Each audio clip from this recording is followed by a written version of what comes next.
Welcome, welcome, welcome to another episode of College Profits. I'm Ant. Some of you guys may know my man here. Jay, what's up? Back again for another episode, ready for some college. Let's just kick right into it. College football. You know what? College basketball. Let's go with college basketball first. Yeah, let's do it. Yeah, I'm going to save that a little bit for later. Now, there are some rule changes in the NCAA this year coming up. They're trying to expand on allowing kids to kind of test the waters when they see what kind of draft stats they're looking at, so that way they're not kind of caught in between.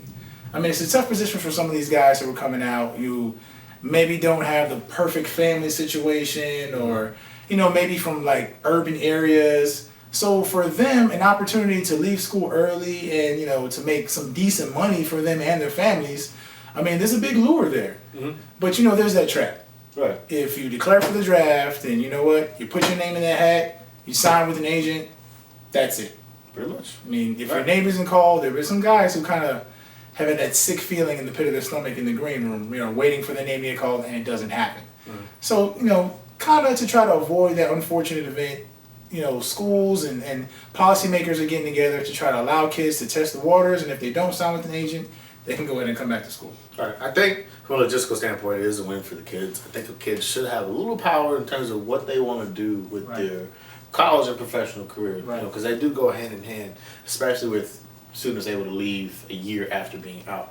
I like the rule change. There's really not much else to say. I just don't like the power that these schools have had over these students for so long.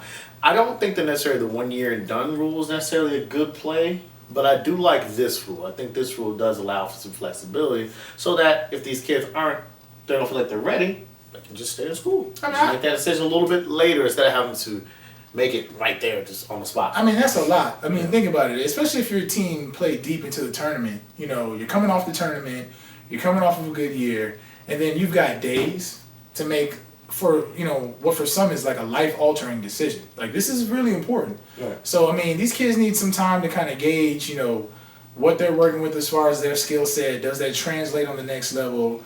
And would I be hindering myself by staying another year in college? Right.